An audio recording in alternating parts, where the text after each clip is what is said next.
अस्सलाम वालेकुम। मैं Sheikh Abdul Rahman from Investor Hub. सबसे पहले तो बहुत शुक्रिया टेक्निकल ग्रो ग्रुप का। आप लोगों ने बहुत ज़्यादा जो है मोहब्बत भी दी और आप लोगों की सबसे ज़्यादा फरमाइश भी इसी की थी कि आप एमटीएल के ऊपर बात करें। एमटीएल के ऊपर तो जो है आप लोगों के अपने टेक्निकल्स माशाल्लाह से बहुत अच्छे वर्क कर रहे होते हैं। मैं थोड़ा फंडामेंटल के ऊपर आज इस पे बात करूंगा और इसका क्योंकि एक्स होने वाला है, ये बहुत जल्द करीब है एक्स होने वाला, तो थोड़ा सा डीप एनालिसिस करेंगे एल मिलर ट्रैक्टर का।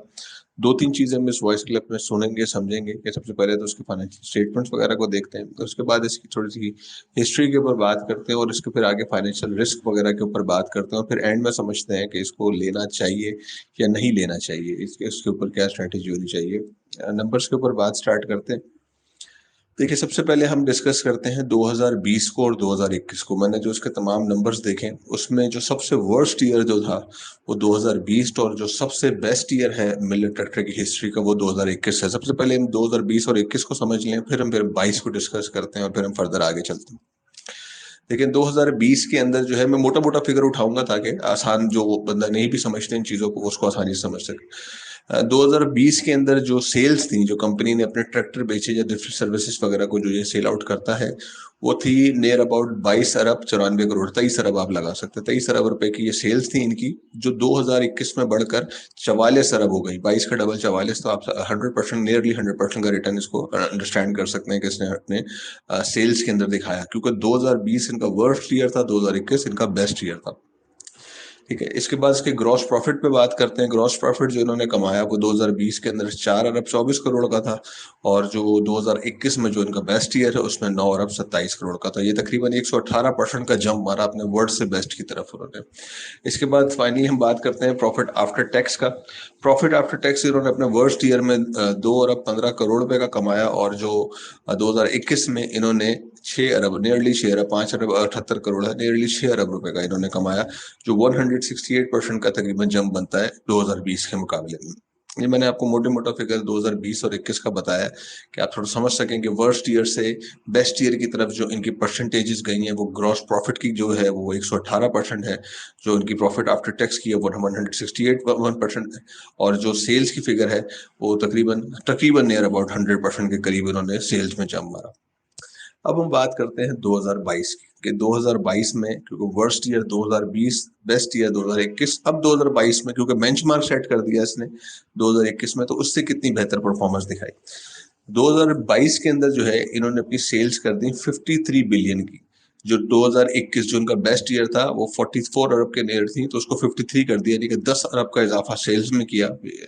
ये एक अच्छा परसेंटेज था कि सेल्स को उन्होंने उस बेंचमार्क को जो बेस्ट ईयर में सेट किया उससे भी ऊपर लेके गए। अब आते हैं इनके ग्रॉस प्रॉफिट की तरफ। ग्रॉस प्रॉफिट इन्होंने 9 अरब 27 करोड़ का कमाया था 2021 के अंदर, और इसके अंदर इन्होंने कमाया 10 अरब 19 करोड़ रुपए। यहाँ पर एक मसला है, यहाँ पर एक मसला आ गया। देखें, अब मसला ये आया कि देखें कि वर्स्ट ईयर से जो उन्होंने जंप मारा, वो मारा ग्रॉस प्रॉफिट में, वो 118% का जो है वो इन्होंने जंप मारा अपने ग्रॉस प्रॉफिट के अंदर इन्हांस किया। लेकिन अगर मैं 2021 के मुकाबले में 22 का अगर मैं ग्रॉस प्रॉफिट जंप देखूं इन परसेंटेज, तो वो सिर्फ 10% का बनता है। सही है।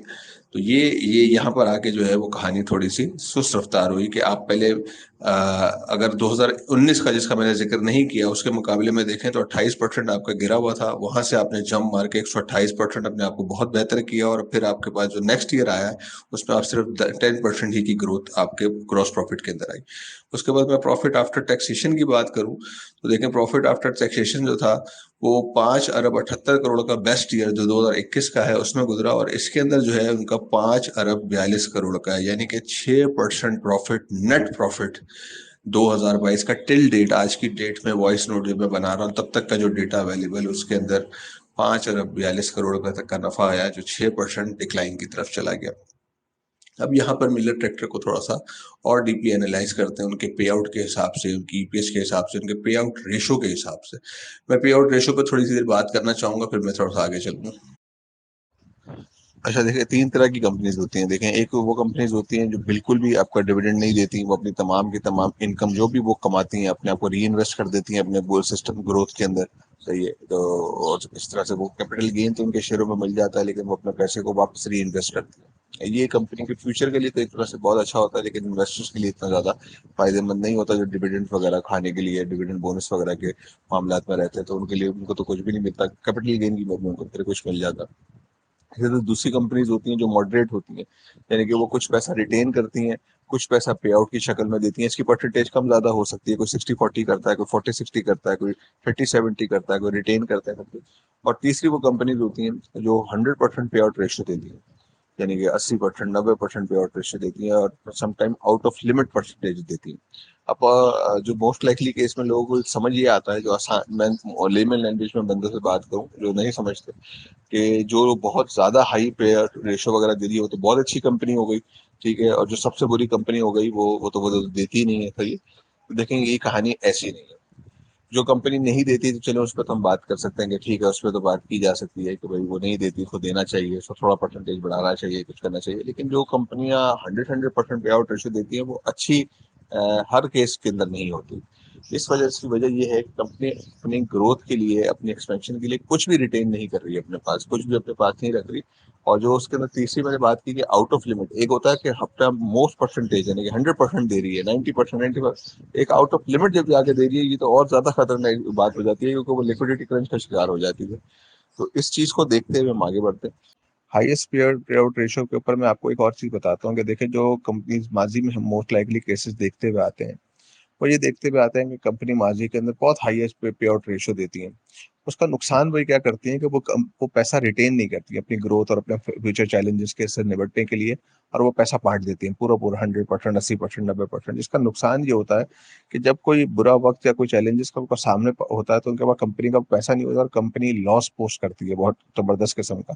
और उसके बाद उस लॉस को कवर करने के लिए वो ह्यूज फाइनेंसिंग की तरफ जाती है, और फाइनेंशियल कॉस्ट अपने इनकम स्टेटमेंट में इनकर करती है, जो पूरे के पूरे डिजास्टर का बायस बनता है। और आप फिर बाद में उसकी शेयर प्राइस को बुरी बुरी तरह गिरते हुए देखते हैं, और उसके बाद वो चीजें खराब होती चली जाती हैं।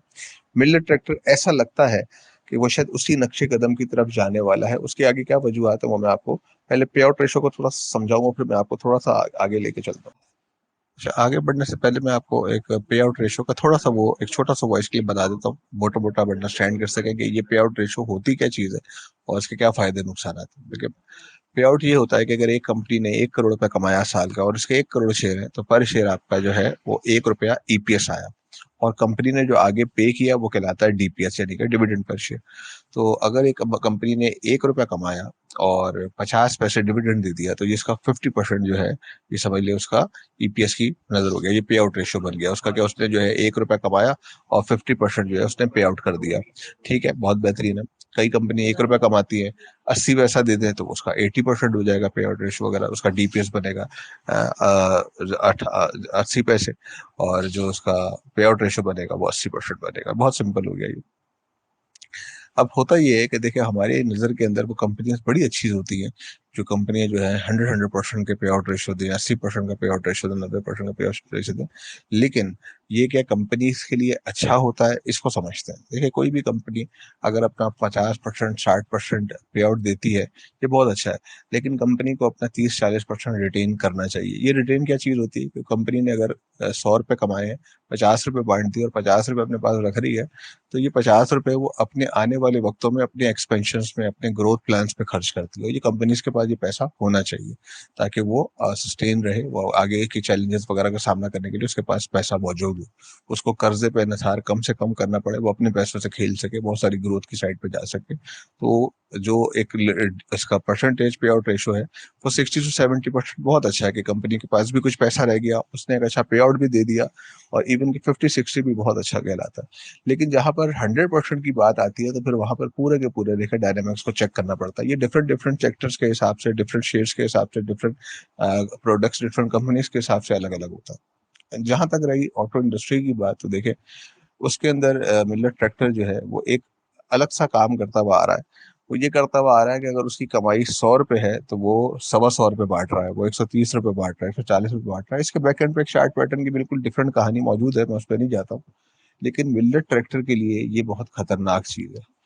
इन्होंने अपनी सस्टेनेबिलिटी, अपनी गुडविल एक चीज को बनाने के लिए अपने जेब से भी पैसा डिविडेंड शेयर होल्डर के ट्रस्ट को बरकरार रखने के लिए देना पड़ गया, तो उन्होंने दिया।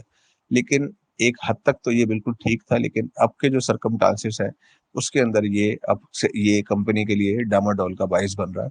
वो क्यों बन रहा है उसको अब हम डिस्कस करते हैं।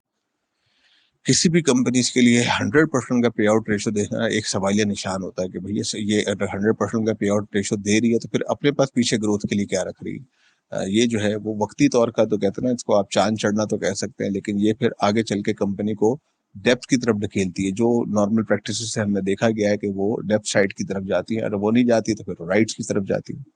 इस वक्त मिलर ट्रैक्टर ने जो उसका पे आउट वगैरह जो इस साल का कंसिस्टेंट उसने 20% 20% 20% दिया, ये काफी अलार्मिंग था। इवन के तीसरा जो बोनस था उसके लिए आपके मेरे पास मेरे वॉइस क्लिप भी आप लोग एक ग्रुप पे मौजूद पड़े हुए और तमाम रिटर्न चीजें भी मौजूद पड़ी हुई। हमने बहुत पहले कहा था कि ये अब अगर इसने इस क्वार्टर में 20% दिया तो हम इसको बेचेंगे। और आपने देखा होगा कि जुम्मे को जब अनाउंसमेंट आया तो जुम्मे की अनाउंसमेंट के फौरन बाद, ये आज का अनाउंसमेंट आया था जुम्मे की नमाज के फौरन बाद, तो आप देखेंगे उसके उसी वक्त 28,000 का सेलर खड़ा हो गया। ये नॉर्मल प्रैक्टिस नहीं है।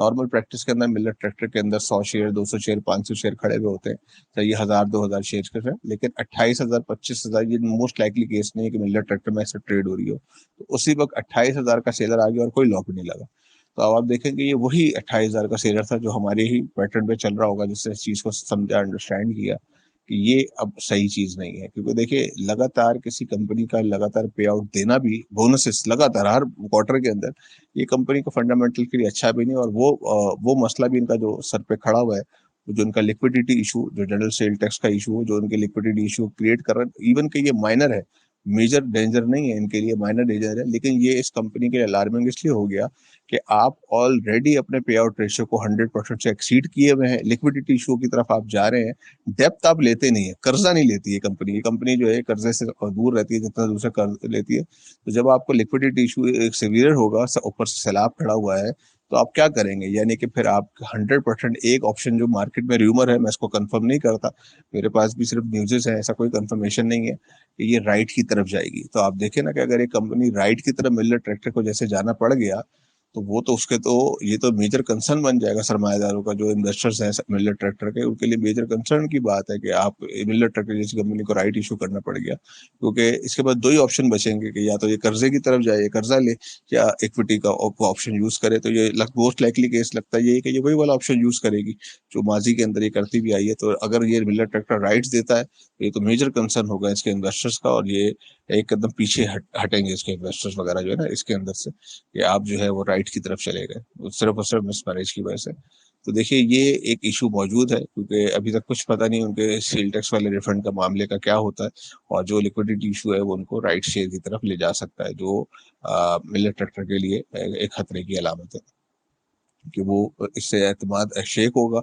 और जो इन्वेस्टर कॉन्फिडेंस है ना, वो देखे कहते हैं इन्वेस्टर कॉन्फिडेंस चिड़िया की तरह होता है। आपके घर के पास कहीं चिड़िया खड़ी भी हो तो आप उसका एतमाद जो है ना, आप उसके पास सिर्फ जाए, उसको पकड़ने की कोशिश भी ना करें, वो उड़ जाती है, जरा से आहट से उड़ जाती है। तो एक बार इन्वेस्टर्स का एतमाद शेक होता है तो फिर वो शेयर प्राइस पे आपको रिफ्लेक्ट होता हुआ दिखाई देगा। एमटीएल की ईपीएस हिस्टोरिकल डेटा की तरफ जाएं तो आप 2017-2018 उनका शानदार ईयर देखते हैं। उसके बाद जो है वो डिक्लाइनिंग मोड की तरफ इसकी ईपीएस चली गई। 17 रुपये 55 पैसे की 2019 में पोस्ट की, 2020 मैंने पहले भी बताया, ऊपर भी जिक्र किया, इनका वर्स्ट ईयर था। 35 रुपए की इनकी ईपीएस दिखाई, उसके बाद उसने बाउंस बैक किया 100% का। 2021 उनका बेस्ट ईयर था, उसका भी जिक्र ऊपर किया 67 की, और उसके बाद जो है ये अपने आप को भी स्टेबल मोड की तरफ लेके जा रही है।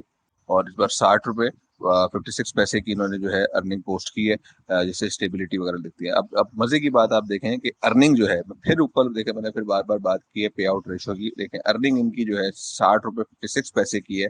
और जो इनका पे आउट है, अब हम उस पे आउट को देखते हैं कि इन्होंने पे आउट क्या दिया। पिछले साल की अर्निंग 2021 जो उनका बेस्ट ईयर था, उसमें 67 रुपीज की इनकी अर्निंग है और 100 रुपए का डिविडेंड है। ठीक है जी। इसी तरीके से इस वक्त इनकी अर्निंग जो है 60 रुपए की है और 65 रुपए का डिविडेंड है, और उसके साथ साथ दोनों ईयर्स के अंदर बोनस मौजूद है। पिछले साल 35% का बोनस मौजूद है, और इस बार कनेक्टेड कनेक्टेड 20% करके इन्होंने जो है वो लगातार बोनसेस वगैरह दी।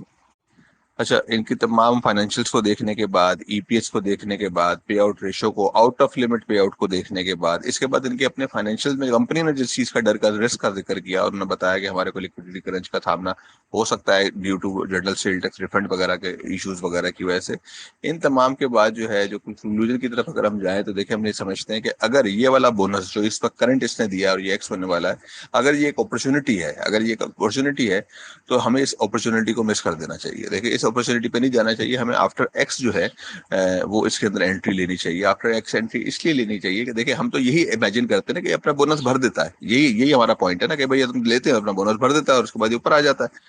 लेकिन देखें, कई मरतबा कुछ चीजें आखिरी दम पे भी होती हैं, तो ये क्या पता वो लास्ट स्पार्क हो, जैसे आप समझ रहे हो कि ये इसका पहला स्पार्क है, ठीक है, तो उस वक्त आप वहां पर ट्रैप हो सकते हैं, आप फंस सकते हैं, आप अपनी इन्वेस्टमेंट को बचा सकते हैं, क्योंकि आप इसका रेट, उसका कोई नॉर्मल रेट नहीं है कि ये 30-40 रुपए का हो तो आप वहां पे कर रहे हो, एक हायर रेट के ऊपर आप मौजूद है। तो अगर ये एक अपॉर्चुनिटी और आप समझते हैं कि ये वापस कर सकते हो, तो आफ्टर एक्स लेने में फिर क्या हर्ज है, क्योंकि आपका हिसाब से तो फिर ये भर ही देगा ना, अपनी कीमत को भर ही देगा ऊपर। तो फिर हम वहां पे क्यों ना वो लेंगे, हम कम से कम प्राइस की साइड पे तो हम अपने प्रॉफिटेबिलिटी की तरफ रहेंगे, हमें कम प्राइस वगैरह मिली, ना कि करंट प्राइस के ऊपर इसके अंदर एंट्री ली जाए और इसका बोनस अवेल किया जाए। तो इस तमाम चीजों को, इनके तमाम रिस्क को देखते हुए और इनके जो ट्रेंड को देखते हुए, इस वक्त इस वाली अपॉर्चुनिटी को मिस कर देना मिलर ट्रैक्टर में एक बेहतर फैसला साबित हो सकता है। This video clip is compiled and brought to you by Engineer Mehboob. Thank you for visiting the YouTube channel. Learn stock trading.